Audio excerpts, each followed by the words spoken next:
সকলকে দণ্ডবত প্রণাম। তো আসুন শ্রী গুরু মহারাজের কৃপায় আমরা কৃষ্ণ কথা আসব। তো আজ ভজন তাৎপর্য আরো একটা আমরা আচার্যদের ভজন নিয়ে আমরা সেটা আলোচনা করব। দেখুন, এই জগতে কিছু মানুষ আমরা আছি যারা এই জগৎ সংসারটাকে খুব ভালোবেসে ফেলি। তো এই সংসারটাকে ভালোবাসি এবং এখানেই আমরা থাকতে চাই। কখন আমরা থাকতে চাই? যখন আমরা এই জগতের স্বরূপ সম্পর্কে বিভ্রান্ত হয়ে যাই। ভগবান শ্রীকৃষ্ণ গীতার 9ম অধ্যায় এবং 8ম অধ্যায়ে দুই জায়গাতেই বলে দিচ্ছেন কি অনিত্যম অসুখম লোকম, অর্থাৎ এই যে জগৎটা, এই জগৎটা কিরকম? এটা হচ্ছে অনিত্য এবং অসুখকর জায়গা। এখানে সুখ নেই, প্রকৃত সুখ নেই।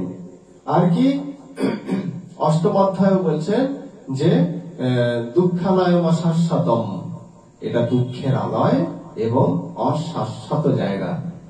তাহলে যারা এই জগতের স্বরূপ জানে না তারা কি করবে? বারবার এই জগৎটাকে ভোগ করতে চাইবে। কিন্তু যখন কোন ব্যক্তি জানবে যে এই জগৎটা দুঃখময়, এই জগৎটাকে ভোগ করে আমরা প্রকৃত আনন্দ এর থেকে আমরা নিঃসৃত করতে পারবো না, তাহলে কোথায় যেতে হবে? না, সেই একটা ধাম যৎগত্বা না নিবর্তন্তে শান্তঃ সন্ন্যাসী নহামালাহা। ভাগবত বলছেন যেখানে শান্ত আনন্দময় পুরুষরা নিত্য বিরাজ করেন সেটাই হচ্ছে আনন্দময় ধাম, পরমেশ্বর ভগবানের সেই নিত্য বাসভূমি। সেখানে জীব যতক্ষণ না ফিরে যাচ্ছে ততক্ষণ তার আনন্দটা তার কাছে অধরাই থেকে যাবে। যখন জীব এটা বুঝতে পারে তখন এই জড়জগৎকে ভোগ করার চেষ্টা সে ছেড়ে দেয়, জড়জগৎকে আর ভোগ করতে চায় না। তখন এই সংসারটাকে কিরকম লাগে তার কাছে? সেই কথাই কিন্তু আমাদের আচার্যরা এখানে শিখিয়ে দিচ্ছেন বা বলছেন। এটা বলছেন মানে এটা তাদের অনুভবের বিষয়, অনুভব বা উপলব্ধি করেছেন। সেই উপলব্ধির মাধ্যমে, উপলব্ধির লেখনী দ্বারা তারা এটা কিন্তু লিখেছেন। কি বলছেন? ওরে মন ভালো নাহি লাগে এ সংসার, এই সংসারটা, এই জড়জগতের যে সংসার, এইটা ভালো লাগছে না। কেন লাগছে না? ভালো লাগছে না বললেই তো হয় না, তার একটা তো যুক্তি দিতে হবে যে কেন ভালো লাগছে না।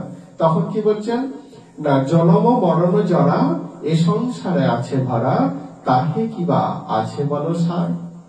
এই জড়জগতের সার বস্তু কি? জন্ম হলো, জন্ম হয়েছে মানে মৃত্যু হবে।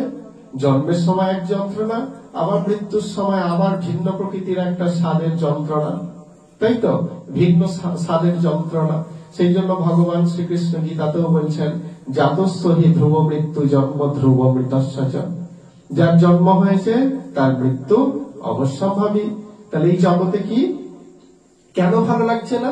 এই জগতে জন্মাতে হয়, আবার মরতেও হয়, আবার তার মাঝে কি জরা ব্যাধিতে ভরা, তাই তো? আমরা জন্মাচ্ছি, আবার কোন একটা নির্দিষ্ট সময়ের ব্যবধানে আমরা মারা যাব, মানে দেহটা বিনাশ প্রাপ্ত হবে। আর তার মাঝে কি জন্ম আর মৃত্যুর মাঝের যে সময়, সেটা কিরকম? সেটা হচ্ছে ব্যাধি আর জরাতে পরিপূর্ণ।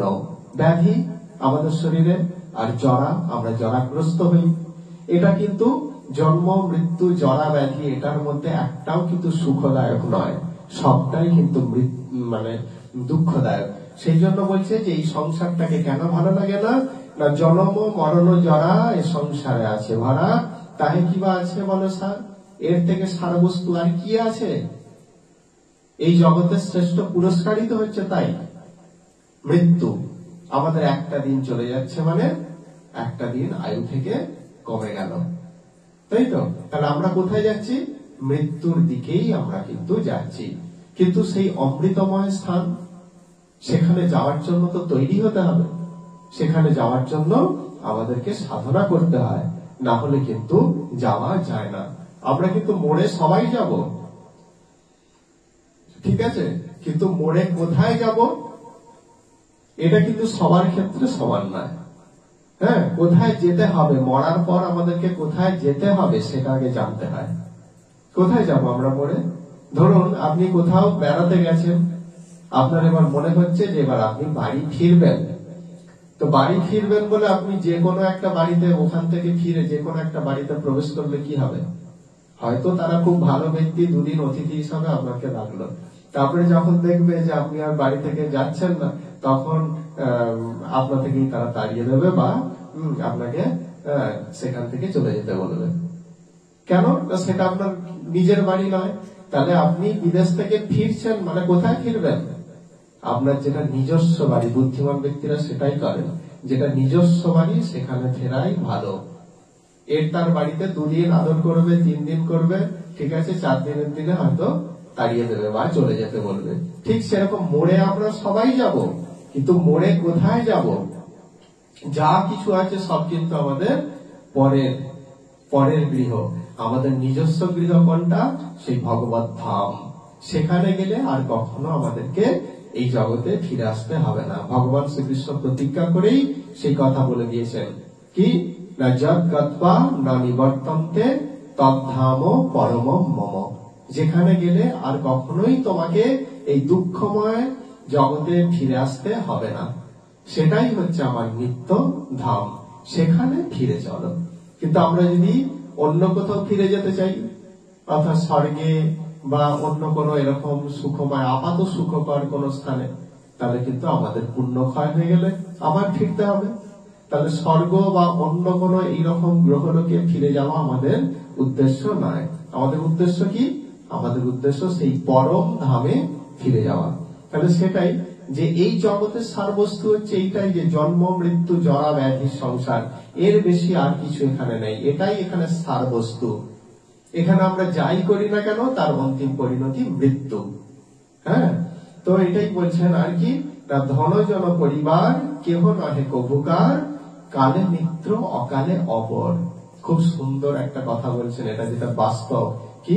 ধনজন পরিবার, যা কিছু দেখছেন, বন্ধু বান্ধব, ধন সম্পত্তি, সবকিছু কেহ নহে কভুকার, এগুলো কেউ কারো নয়। এই সত্যগুলোই আমরা উপলব্ধি করতে ব্যর্থ হই বারবার। সেই জন্য মায়ার কবলে পড়ে দুঃখ কষ্ট যন্ত্রণা ভোগ করি। কি? কালে মিত্র অকালে অপর। খুব সুন্দর। কালে মিত্র, মিত্র মানে বন্ধু, অর্থাৎ যখন সময় হবে বন্ধু, আবার সেই বন্ধুই অকালে কি হয়ে যায়? অপর, পর হয়ে যায়। আর কোনো খোঁজ খবরই থাকে না, মরলো কি বাঁচলো। অথচ অন্য কোনো সময় কি দেখেছি, যখন বন্ধু ছিল, তুই স্কুলে না গেলে আমিও যাবো না, আজ কোথায়? ঠিক আছে, তাহলে এগুলো কি? কালের বার্তা। কাল বলতে টাইম বা সময়। সময়ে এরা বন্ধু সাজে, আবার সময় ফুরিয়ে গেলে এরা সব অমিত্র বা অপর হয়ে যায়। এটাই, যেখানে কেউ কারো নয়। এখানে পিতাও পুত্রকে হত্যা করেনি? মুঘল আমলে বা এরকম রাজবংশে পুত্র পিতাকে হত্যা করেছে। পিতাও পুত্রকে হত্যা করছে, মা তার সন্তানকে হত্যা করছে, সন্তান মাকে হত্যা করছে, সন্তানরা তার বাবা মাকে বৃদ্ধাশ্রমে বসিয়ে দিয়ে আসছে। অথচ সেই সন্তানই দেখুন, ভেবে দেখুন, ছোটবেলায় মায়ের আঁচলটি ছাড়া আর কিছু বুঝতো না। তাহলে কালে মিত্র, এক সময় মিত্র বা বন্ধু আপন ছিল, অকালে কি হবে? অপর হয়ে যাবে। তাহলে এটাই হচ্ছে এই সংসারের ধর্ম। এখানে এরা কেউই দোষী নয় বা দায়ী নয়, এটা হচ্ছে এই সংসারের নিয়ম বা ধর্ম। এখানে সময়ে সময়ে কেউ বন্ধু হয়, আবার সময় ফুরিয়ে গেলে কি হয়? অবন্ধুতে পরিণত হয়। তাহলে এই সংসারের আনন্দ কোথায়? আচার্যরা আমাদেরকে মনে করিয়ে দিচ্ছে, জানিয়ে দিচ্ছে, বুঝিয়ে দিচ্ছেন, যেটা উপলব্ধি করো, আমি উপলব্ধি করেছি, সেটা তোমরাও উপলব্ধি করো। হ্যাঁ, তো এইরকম যে সমাজে কত ছেলে মেয়েদের বিয়ে দেওয়া হচ্ছে, কত লাখ লাখ টাকা খরচ করে বিয়ে দেওয়া হচ্ছে। ঠিক আছে, যখন দেখছে যে সেই নতুন জামাতা কি রোগগ্রস্ত বা কিছু একটা হয়েছে, তখন মেয়েকে তার ঘর থেকে নিয়ে চলে যেতেও কুণ্ঠাবোধ করছে না। তাহলে কি এক সময় ধুমধাম করে বিবাহ দেয়া হলো, তারপর কি হচ্ছে? সমস্ত সম্পর্ক, 7 পাকের গণ্ডি, সবকিছু শেষ করে দিয়ে আবার তাকে নিয়ে গিয়ে অন্য কোনো স্থানে বিবাহ দিয়ে দেওয়া হলো। তাহলে এগুলো হয়তো শুনতে খুব খারাপ প্রকৃতপক্ষে, কিন্তু এটাই তো বাস্তব, এটাই তো বাস্তবটাই তো আমাদের আচার্যরা আমাদের চোখের সামনে তুলে ধরছেন। তাহলে এখানে যা কিছু দেখছেন, ধন জন পরিবার কেহ নহে প্রভুকার, এগুলো কেউ কারো নয়। আমাদের যারা বন্ধু আছে তারা মৃত্যুর পর কত দূর যাবে আমাদের সঙ্গে? আমাদের সঙ্গে যাবে শ্মশান পর্যন্ত, এরপর আর তারা যেতে পারবে না। তখন আমি কি? তখন সম্পূর্ণরূপে আমি একা। সেই জন্য তো বলছেন অনাথ অর্থাৎ দীনবন্ধু, তখন আমি সব থেকে দিন দরিদ্র। তখন সেটাই বলছেন যে ধন জন, এখানে অর্থও তাই, অর্থ সেটাও আজ আছে, সেটা কাল নাও থাকতে পারে। জন অর্থাৎ বন্ধু, সেগুলোও তাই, আজ খুব বন্ধু, আমার গলায় জল ঢাললে তার গলায় চলে যাবে, এত বন্ধুত্ব, কিন্তু পরবর্তীকালে সেগুলো অপর হয়ে যায়। পরিবার যা কিছু আছে সব এখানে অনিত্য, সেই কথাটা মনে করিয়ে দিচ্ছেন। তারপরে বলছেন কি, যাহা রাখিবারে চাই তাহা নাহি থাকে ভাই, অনিত্য সমস্ত বিনশ্বর। অর্থাৎ যা কিছু হৃদয় মাঝে, যা কিছু নিজের করায়ত্তে, যা কিছু আমার আন্ডারে আমি রেখে দিতে চাই অধিগ্রহণ করে, সব দেখি এক এক করে হাত ছাড়া হয়ে যায়, তাই তো? তাহলে এখানে কি, যাহা রাখিবারে চাই তাহা নাহি থাকে ভাই, কোনো কিছুই এখানে থাকে না।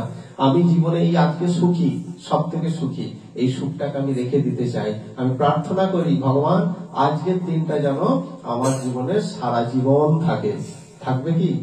থাকে কি কারো জীবনের সুখ? ভেবে দেখুন তো। সেই আজ থেকে আপনার জন্মের যেই সময় জ্ঞান হয়েছে সেখান থেকে আপনি মনে করে দেখুন যে আপনার জীবনের সব থেকে সুখময় বা আনন্দের দিনটা কোনটা ছিল। সেই সুখময় বা আনন্দের দিনটা আপনি ধরে রাখতে পেরেছেন? আজ পেরেছেন? কেউই পারে না, আমিও পারবো না, আর কেউ পারবে না। সেই জন্য এখানে বলছে যাহা রাখিবারে চাই, যা রাখতে চাই তাহা নাহি থাকে ভাই। অর্থাৎ রাখতে চাই বলতে এখানে সুখ বা শান্তিটাকেই এখানে ইঙ্গিত করা হচ্ছে। এখানে সুখটাকে বা শান্তিটাকে আমরা আমাদের জীবনে সারা জীবন ধরে রেখে দিতে চাই, কিন্তু থাকে না। অনিত্য সমস্ত বিনশ্বর, এগুলো সব হচ্ছে অনিত্য, আজ আছে কাল নেই। বিনশ্বর মানে সবকিছুই বিনষ্ট হয়ে যায় কালের নিয়মে, সমস্ত কিছু বিনষ্ট হয়ে যায়। হ্যাঁ, তারপরে কি, আয়ু অতি অল্প দিন ক্রমে তাহা হয় ক্ষীণ, সমনের নিকট দর্শন। কি বলছেন? আয়ু অতি অল্প দিন। আমাদের আয়ু কত? বড়জন 70-80, এর বেশি কিছু নয়।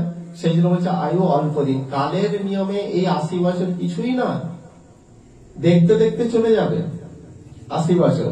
আমরা যারা অল্প বয়সে আছি তারা একটা 80 বছরের মানুষকে দেখলে মনে করি যে হ্যাঁ অনেক বয়স হয়ে গেছে, এই পৃথিবীটাকে অনেক দিন ভোগ করছে। কিন্তু তাকে জিজ্ঞাসা করে দেখুন, তার কাছে যেন সেই সমুদ্রে বুদবুদের মতো, ঠিক আছে, হঠাৎ করে সেটা আবির্ভূত হলো, আবার সেই সমুদ্রের জলে বিলীন হয়ে গেল, এইরকম। সেই জন্য বলছে আয়ু অতি অল্প দিন ক্রমে তাহা হয় ক্ষীণ। অর্থাৎ একদিন চলে গেল মানে একদিন মাইনাস, আমার মৃত্যু আমার কাছে আসছে, ঠিক আছে, যত দিন যাচ্ছে। সেই জন্য বলছে যে ক্রমে তাহা হয় ক্ষীণ, সমনের নিকট দর্শন। সমন মানে যম, যমের দর্শন হওয়ার সময় আমাদের জীবনে কখন হয়ে যায় আমরা সেগুলো বুঝতেই পারি না। আর কি, এই সংসারকে কেন ভালো লাগে না সেটা বলে দিচ্ছেন যে রোগ শোক অনিবার চিত্ত করে ছারখার। এই জগতের ধর্ম কি? রোগ আর শোক। আমাদের জীবনে কত শোক, ওই জিনিসটাকে আমি পেতে চেয়েছিলাম, পেলাম না, একটা শোক। ওই প্রিয় ব্যক্তিটা আমার জীবন থেকে চলে গেল, শোক। এই আত্মীয়টা সে মারা গেল, শোক। আমি ওই জিনিসটা লাভ করতে পারলাম না, শোক। তাহলে এই জগতের ধর্ম কি? রোগ শোক অনিবার্য। চিত্ত করে ছাড়খাড়, মানে অবিরত ভাবে আমাদের চিত্তকে ছাড়খাড় করতে থাকছে। ভালো করে ভেবে দেখুন, ভালো করে উপলব্ধি করলেই বুঝতে পারবেন যে এই জগতে রোগ শোক যা কিছু আছে সেগুলো আমাদের চিত্তকে ছারখার করছে বান্ধব বিয়োগ দুর্ঘটন। অর্থাৎ কিরকম? বান্ধব অর্থাৎ যাকে আমরা প্রকৃত বন্ধু বলে মনে করছি, তাদের কি হচ্ছে? বিয়োগ হচ্ছে, অর্থাৎ বন্ধু বিয়োগ। সেটাও একটা যন্ত্রণাদায়ক দুর্ঘটনা। সেই জন্য বলছেন বান্ধব বিয়োগ দুর্ঘটন। আর কি?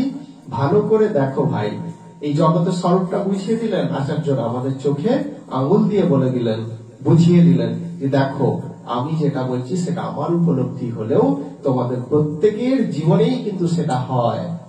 ভালো করে ভেবে দেখো। সেই জন্য বলছে, আরো বলছেন যে ভালো করে দেখো ভাই, অমিশ্র আনন্দ নাই, যে আছে সে দুঃখেরও কারণ। বলছে ভালো করে ভেবে দেখো, অমিশ্র আনন্দ নেই। অর্থাৎ কি? মানে নিত্য যেটাকে আনন্দ মানে, নিত্য আনন্দ।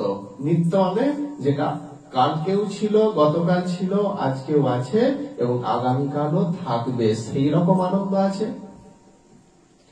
আমরা পূজা করি, ধর্মীয় অনুষ্ঠান করি, কত আনন্দ করি।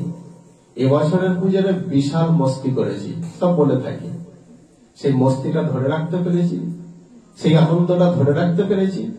আর তো জীবনে কোনোদিনও চোখের জল ফেলতে হবে না তো, আর কোনোদিনও হাহাকার করতে হবে না তো। গ্যারেন্টি দিতে পারবে? পারবে না, কেউ পারবে না। তাহলে সেটাই বলছে যে এখানে অমিশ্র আনন্দ নাই, যা আছে সেটা কিরকম না, মানে দুঃখের জীবনে মাঝে মাঝে যেন ছিটে ফোটা সুখ প্রাপ্ত হওয়া, সেই রকমই এখানে বোঝাতে চাইছে। হ্যাঁ, যে আছে সে দুঃখেরও কারণ। যা আমরা সুখ বলে মনে করি তার অন্তিম পরিণতি হয় কি? দুঃখ। তার জন্য দুঃখ। আমরা মনে করি এই কাজটা হলে ব্যাস সুখী আমি, সমস্ত দিক থেকে আমাদের জীবনের সুখ। কিন্তু তার মধ্যেই লুকিয়ে থাকে কি? তার মধ্যেই লুকিয়ে থাকে সেই দুঃখ। এটা কিরকম? এটা যেমন সেই সোনার প্যাকেটে বা সোনার মোড়কের মধ্যে সেই কালকুট বিষ লুকানো। বাইরে থেকে দেখি সোনা, বিশাল তার মূল্য, কিন্তু সেই কালকুট বিষের যে গন্ধ সেটা আমাদের জীবনকে অস্থির করে তোলে সময়ের পরিপ্রেক্ষিতে। ঠিক সেই রকম যে আমরা যখন দেখি যে এটাই তো আনন্দ, এটাই তো প্রকৃত আনন্দ, দেখো কত মানুষ মেতে উঠেছে, কিন্তু তার মধ্যেই থাকে কি? দুঃখ রূপ কালকুট বিষ। এটাই এখানে কিন্তু আমাদের আচার্যরা খুব সুন্দরভাবে দেখাতে চাইছেন। আর কি বলছেন? সে সুখের তরে তরে তবে কেন মায়া দাস হবে, হারাইবে পরমার্থ ধন। অর্থাৎ এই অনিত্য ছিটে ফোটা দুঃখের জন্য, এই সুখের জন্য ছিটে ফোটা সুখ প্রাপ্ত হবে, তার জন্য তুমি কি করছো? কেন তুমি মায়ার দাস হবে? মায়া মানে মিথ্যা, মিথ্যা সংসারের দাসত্ব করা, সেবা করা। আমরা কার সেবক? মহাপ্রভু আমাদের জীবনের দুঃখের কারণ বলে দিচ্ছেন কি না, জীব নিত্য কৃষ্ণ দাস, যবে ভুলে যাবে অতএব মায়া তার গলায় বাঁধিবে। এটা জীবের স্বরূপ হয় কৃষ্ণের নিত্য দাস। জীবের স্বরূপ আমরা কৃষ্ণের সেবক। আমরা সেই সেবা থেকে নিজেদেরকে দূরে রেখে কি করছি? মায়ার দাসত্ব করছি। আমরা সংসারের জন্য জীবন পর্যন্ত উৎসর্গ করে দিই, কিন্তু 2 ঘন্টা বসে নিজের উন্নতির জন্য, নিজের আত্মার মঙ্গলের জন্য 2 ঘন্টা বসে হরিনাম শ্রবণ করতে আমাদের রুচিতে আসে না। তাহলে কি হচ্ছে? সেই জন্য আচার্যরা মনে করিয়ে দিচ্ছেন যে সেই ছিটে ফোটা বা ক্ষুদ্র ক্ষুদ্র সুখের জন্য কেন তুমি মায়ার দাস হচ্ছ? কৃষ্ণ সূর্য সম, মায়া হয় অন্ধকার। তাহলে কৃষ্ণ সূর্য সম, আলোর আলোকিত বা জ্যোতির্ময়। তাহলে কৃষ্ণ যদি জ্যোতির্ময় হয় তার মানে তিনি আনন্দময়। আলোর বিপরীতে যেমন অন্ধকার, তেমন আনন্দের বিপরীতে নিরানন্দ। তাহলে কৃষ্ণ যদি আনন্দ হয়, তার বিপরীতে মায়া, মায়া তাহলে কি হবে? মায়া নিরানন্দময় হবে। এটাই আমাদেরকে বুঝতে হবে। সেই জন্য বলছে সে সুখের তরে তবে কেন মায়া দাস হবে, হারাইবে পরমার্থ ধন। মায়ার সেবা করতে করতে আমরা পরমার্থটাকে হারিয়ে ফেলি। প্রকৃতপক্ষে আমরা এখানে কেন এসেছি জানেন? অর্জন করতে, কিন্তু আমরা উপার্জন করে ফিরে যাই। উপার্জন কি? অর্জন যা কিছু আপনি করেন সেটা আপনার সঙ্গে যাবে, কিন্তু যা কিছু উপার্জন করবেন সেগুলো সব এখানে পড়ে থাকবে। তাহলে আমরা অর্জন করতে ভুলে যাই, উপার্জন নিয়েই ব্যস্ত থাকি। উপার্জন কি? টাকা পয়সা রোজগার করতে হবে, এইটাই। এই যে টাকা পয়সা ধন সম্পদ সেগুলো এখানেই করে থাকবে। হ্যাঁ, এখান থেকে আমরা একটা ছুঁচের ডগ পর্যন্ত আমরা নিয়ে যেতে পারবো না, কিন্তু অর্জন করতে হবে। কি অর্জন? ভক্তি অর্জন, কৃষ্ণ ভক্তি অর্জন, এটাই অর্জন করতে হবে। তাহলে কৃষ্ণ ভক্তি অর্জন করতে হবে। এই অর্জনটা কি আমরা করি? কেউ চেষ্টা করি? হ্যাঁ, বাড়ি গাড়ি টাকা পয়সা সব ছেলে মেয়ে সব ভাগ করে নেবে। হ্যাঁ, সেটা আমরা এক বিন্দু আমরা নিয়ে যেতে পারবো না, কিন্তু যেটা আপনি অর্জন করবেন সেটা কিন্তু আপনার সঙ্গে যাবে। সেটা আবার এই জগতের স্ত্রী পুত্র কেউ এরা কেউ কিন্তু ভাগ নিতে পারবে না। এটাই কিন্তু এখানে বলা হচ্ছে।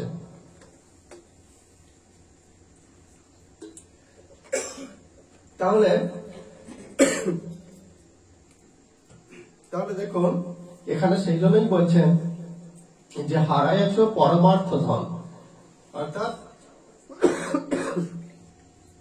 অর্থ আর পরমার্থ এটাকে বুঝতে হবে। অর্থ কি? টাকা পয়সা ধন সম্পদ জাগতিক যেগুলো সেগুলো অর্থ। আর পরমার্থ, পরমার্থ মানে পরম যুক্ত অর্থ। পরম মানে যার উপরে আর কিছু হয় না। সেই পরমার্থ মানে এখানে ভক্তিকে ইঙ্গিত করা হচ্ছে। কৃষ্ণ ভক্তি বা ভগবত ভক্তি সেটাকে ইঙ্গিত করা হচ্ছে। তো সেই জন্য বলছেন যে মায়ার দাসত্ব করতে করতে হে জীব তোমরা পরমার্থ ধনকে উপার্জন করতে ভুলে যাচ্ছ।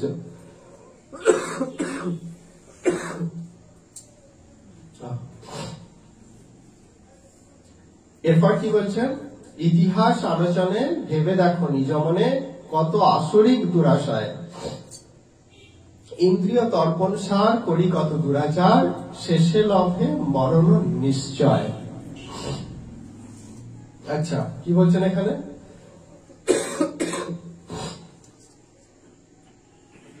ইতিহাস তাকাতে বলছে, ইতিহাসের দিকে দর্শন করতে হচ্ছে। ইতিহাস আমাদের জীবনে একটা ভীষণ গুরুত্বপূর্ণ ভূমিকা গ্রহণ করে আমাদের জীবনকে সুন্দর করতে। ইতিহাস কেন না? ইতিহাস থেকে আমরা বহু শিক্ষা আমরা গ্রহণ করতে থাকি। ইতিহাস থেকে যে শিক্ষাগুলো গ্রহণ করি সেইগুলো দিয়ে আমরা বর্তমানকে আমরা শুধরাতে পারি, নিজেকে সংশোধন করতে পারি। এই রাজাটা এই অত্যাচারী হওয়ার ফলে কি হয়েছে? তার পতন হয়েছে। ইতিহাস থেকে যদি আমরা এই শিক্ষাটা হৃদয়ঙ্গম করতে পারি, তাহলে আমি যখন আজ রাজসিংহাসনে বসবো, তাহলে সেই রাজার মতো অত্যাচারী হওয়ার সুযোগ আমরা পাবো না।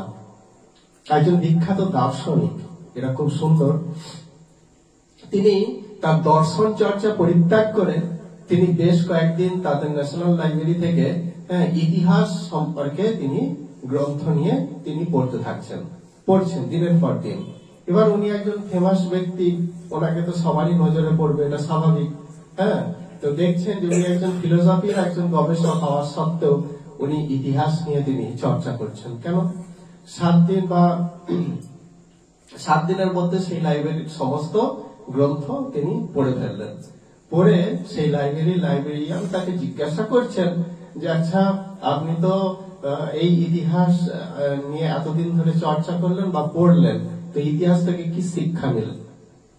বলছে এই উত্তরটা খুব গুরুত্বপূর্ণ, মনে রাখবেন যে ইতিহাস থেকে আমি এই শিক্ষা নিলাম যে ইতিহাস থেকে কেউ শিক্ষা নেয় না।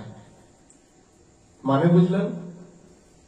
ইতিহাস থেকে আমি এই শিক্ষাটাই নিলাম যে ইতিহাস পড়ে কেউ শিক্ষা নেয় না। পূর্ববর্তী রাজা প্রজাদের উপর অত্যাচার করার ফলে কি হয়েছে না, তার পতন ঘটেছে। পরবর্তী রাজাও সেই পথই ধরে, ইতিহাস থেকে শিক্ষাটা নিল না। তাহলে ইতিহাস পড়ে আমি এই শিক্ষাটাই নিলাম যে ইতিহাস থেকে কেউ শিক্ষা নেয় না। তাই এখানে আমাদের আচার্যরা মনে করিয়ে দিচ্ছেন ইতিহাসের দিকে তাকাও, ইতিহাসকে হৃদয়ঙ্গম করো, কি ইতিহাস দেখাচ্ছেন এখানে?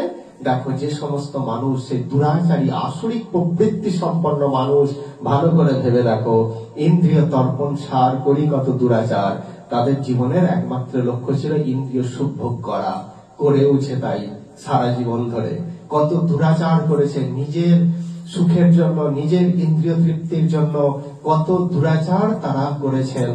হ্যাঁ, কত দুরাচার করার পর শেষে লভে মরণ নিশ্চয়।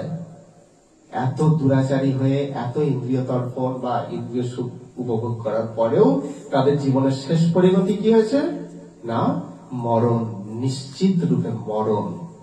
তারা কেউ 1000 বছর বেঁচে থাকতে পারেনি, তারা কেউ সারা জীবন পৃথিবীকে ভোগ করতে পারেনি, তারা কেউ সিংহাসনে চিরকাল স্থায়ী হয়ে থাকতে পারেনি। তাহলে এই ইতিহাস থেকে শিক্ষা নাও, তুমিও কি সেই অত্যাচারী, সেই দুরাচারী ব্যক্তিদের পথ ধরেছ? যদি ধরো, তাহলে সেই পথ পরিত্যাগ করো, পরিত্যাগ করতে শেখো। হিরণ্যকশিপু কি বলছেন প্রহ্লাদকে? তুই আমার পুত্র, তুই স্বীকার কর যে আমি পরমেশ্বর ভগবান, আমার সেবা করাই হচ্ছে সবার কর্তব্য। তখন প্রহ্লাদ মহারাজ কি বলছেন? যে পিতা, আপনি এটা সম্পূর্ণভাবে বিভ্রান্তমূলক কথা বলছেন, আপনি পরমেশ্বর ভগবান নন, আপনার জন্ম হয়েছে, আপনার মৃত্যু হবে। হ্যাঁ, আপনি একজন অহংকারী ব্যক্তি ছাড়া আর কেউ নয়। সেই জন্য প্রহ্লাদ মহারাজের উপর কত অত্যাচার করলো পিতা হয়ে, আর পুত্র হয়ে প্রহ্লাদ মহারাজ পিতার সমস্ত অত্যাচার নীরবে সহ্য করলেন ভগবানের শরণাপন্ন হয়ে। তাহলে সেই দুরাচারী ব্যক্তি কি করেছে? নিজেকে অজয়, অমর করে রাখার জন্য কত ফোন দিয়ে এটেছেন। ব্রহ্মা তপস্যা করে ব্রহ্মাকে কি বলছে?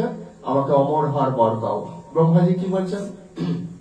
ব্রহ্মাজি বলছেন, দেখো, আমি নিজেই অমর নই, তাহলে আমি তোমাকে কিভাবে অমর হওয়ার বর প্রদান করতে পারি?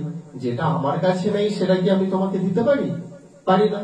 তাহলে কি এই অমর হওয়ার বর, এটাকে পরিত্যাগ করে অন্য যা কিছু চাইবে আমি সব দেবো। তখন আমরা যারা আসরিক প্রবৃত্তির মানুষ, তারা নিজেদেরকে খুব বুদ্ধিমান বলে মনে করি, যে এমন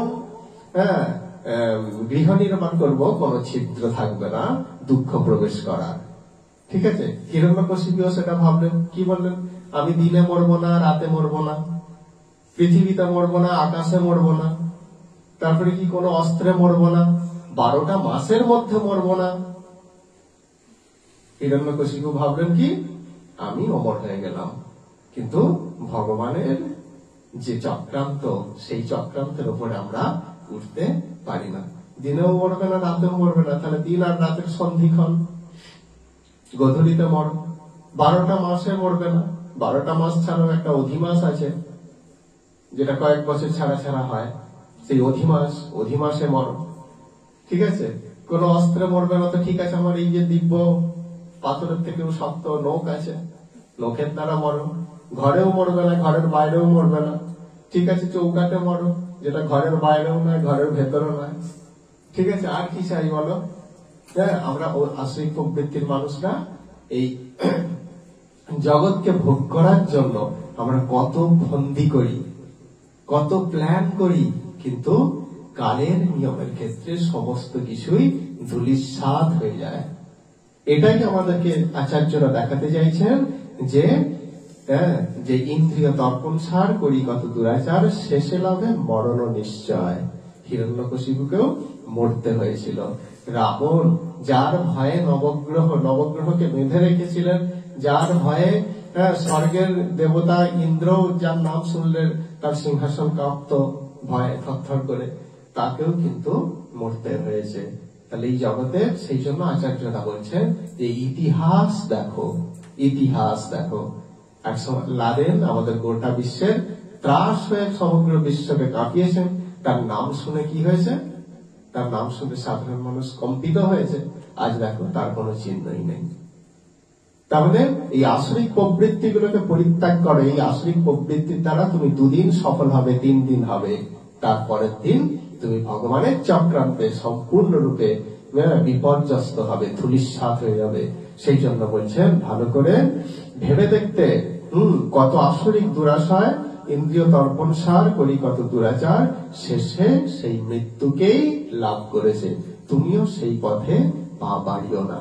আমাদের আচার্যরা সেই শিক্ষা দিচ্ছেন আমাদের। আর কি বলছেন? মরণ সময় তারা উপায় হইয়া হারা, অনুতাপ অনলে জ্বলিল। কুকুরাদি পশু প্রায় জীবন কাটায় হয়, পরমার্থ কভু না চিন্তিল। শেষে কি হয়?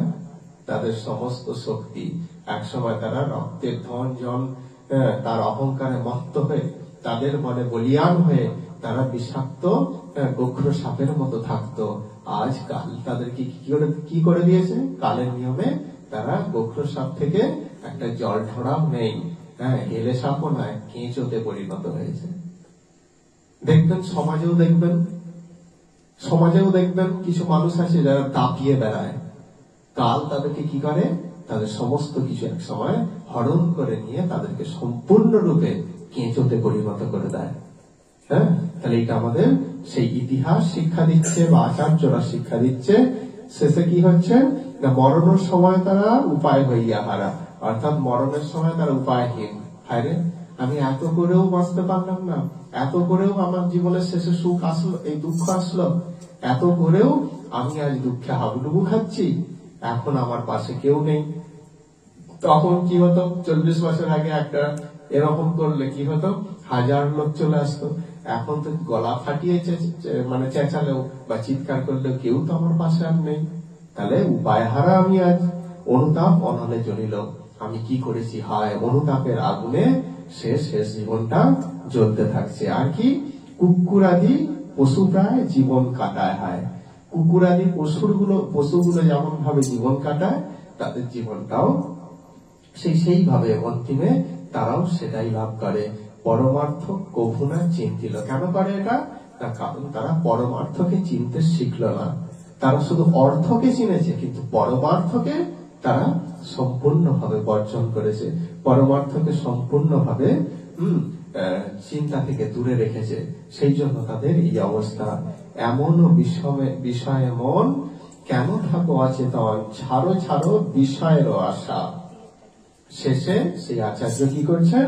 আমাদেরকে উপদেশ দিচ্ছেন, অন্তিম উপদেশ। দেখো, আমি তোমাদেরকে সব বুঝিয়ে বললাম, অর্থাৎ প্রথমেই জড়জগতের স্বরূপ, এখানে সার বস্তু কি, এবং যারা এই জগৎকে ভোগ করতে চেয়েছে তাদের অন্তিম পরিণতি কি হয়েছে, সেই সমস্ত কিন্তু আচার্য তুলে ধরলেন আমাদের কাছে। এরপর কি বলছেন? এমনও বিষয় মন কেন থাকো অচেতন। তাহলে এইরকম বিষয়ে তুমি কেন অচেতন হয়ে থাকো? ছাড়ো বিষয়ের আশা। এই জড়জগৎকে ভোগ করার আশা তুমি পরিত্যাগ করো। এই জড়জগৎকে ভোগ করে তোমার আশা কখনো মিটবে না, বরং তুমি দুঃখ কষ্টে জর্জরিতই হবে। সেই জন্য বলছে কি করা কর্তব্য আমাদের? শ্রীগুরু চরণাশ্রয় করো সবে ভবজয়। শ্রীগুরুর চরণাশ্রিত করো। গুরুর চরণ নয়, কি বলছে? শ্রী গুরু মানে সৎ গুরুদেবের। যিনি কানে দীক্ষা দেন তিনি গুরু হতে পারেন না। যিনি রাস্তায় দাঁড়িয়ে থাকেন তিনি কিন্তু আমার পথ দেখাতে পারেন না। যিনি জানেন আমি যেখানে যাব, সেই ঠিকানাটা যিনি জানেন, তিনি আমাকে পথ দেখাতে পারেন। কানে মন্ত্র দিলেই দীক্ষা হয় না, দীক্ষা গুরু হন না, এটা কিন্তু শাস্ত্র আমাদেরকে বলে দিচ্ছেন। জন্ম দিলেই পিতা হয় না, গর্ভে ধারণ করলেই মাতা হয় না, এরকম আরো অনেক কিছু বলার পর শেষে বলছে কানে মন্ত্র দিলেই তিনি গুরু হন না। তবে গুরুকে? যিনি তার শিষ্যকে এই দিব্য জ্ঞান প্রদান করে এই জগতের দুঃখ কষ্টের বন্ধন থেকে মুক্ত করে সে নিত্য কালের জন্য যিনি তার শিষ্যকে সেই দিব্য ধামের পথ দেখাবেন, তিনি হচ্ছেন প্রকৃত গুরু। সেই জন্য বলছেন শ্রী গুরুর চরণাশ্রিত হও। প্রকৃত সদ্গুরু, যার মুখে কৃষ্ণ কথা, যিনি কৃষ্ণ বিনা অন্য কিছু বোঝে না, যিনি জগৎ জীবের জন্য নিজের জীবনকে তুচ্ছ জ্ঞান করে জীবন যাপন করেছেন, যিনি সমস্ত বিষয় আসক্তি থেকে মুক্ত, সেই শ্রী গুরুর চরণাশ্রয় হতে বলছেন। তার ফলে কি হবে? করস হবে ভবজয়। এই চরণাশ্রয় করে, সেই সদ্গুরুর চরণাশ্রয় করে ভব জয় বলতে এই ভব সংসারের যে জ্বালা বা যন্ত্রণা সেটা থেকে মুক্ত হও, এটাকে জয় করো। এ দাসের সেই তো ভরসা। অর্থাৎ এই দাস, অর্থাৎ আমাদের আচার্য বলছেন এই দাসের কি ভরসা, কি না সেই গুরু চরণাশ্রয়। শ্রী গুরু চরণাশ্রয় হওয়াটাই হচ্ছে, অর্থাৎ সৎ গুরুদেবের শ্রী চরণ কমলে আশ্রয় নেওয়াটাই হচ্ছে আমাদের সব থেকে ভরসা। কিরকম? যেমন একজন শিশুর কাছে সব থেকে নিরাপদ স্থান হচ্ছে তার মায়ের আঁচল বা তার মায়ের কোল, তাই তো? ঠিক সেই রকম বদ্ধ জীব যারা এই জড়জগতে নিত্য দুঃখ ক্লেশ ভোগ করছে, তাদের সব থেকে নিরাপদ স্থান হচ্ছে সেই সৎ গুরুর চরণাশ্রয়। সেই আশ্রয়টাই হচ্ছে তাদের সব থেকে বড় আনন্দদায়ক আশ্রয়। কারণ সেই চরণকে আশ্রয় করেই আমরা কোথায় পৌঁছাতে পারবো না জগৎবা না নিবর্তন্তে, অর্থাৎ যেখানে গেলে আর কখনোই ফিরে আসতে হয় না। সেই যে ধাম সেটা হচ্ছে আনন্দময়, দিব্য, নিত্য আনন্দ, চেতনময়। সেই ধামে আমরা প্রত্যাবর্তন করব। সেই জন্য আচার্যরা বলছেন এই সব ক্রিয়াকলাপ পরিত্যাগ করে তুমি কি করো? শ্রী গুরুর চরণাশ্রয় গ্রহণ করো। সেই গুরুদেবী তোমাকে হাত ধরে শ্রীকৃষ্ণের চরণে পৌঁছে দেবেন। হ্যাঁ, সেই জন্য শ্রী গুরুদেবের চরণাশ্রয় গ্রহণ করা একান্ত প্রয়োজন আমাদের জীবনে, বিশেষ করে এই মানব দেহ প্রাপ্ত হয়ে। হ্যাঁ, তো আজকের আলোচনা এখানে বিশ্রাম দেবো। হরে কৃষ্ণ, সকলকে ধন্যবাদ, প্রণাম। বাঞ্ছাকল্পতরুভ্যশ্চ কৃপা সিন্ধুভ্যেব চ পতিতানাং পাবনেভ্যো বৈষ্ণবেভ্যো নমো নমঃ।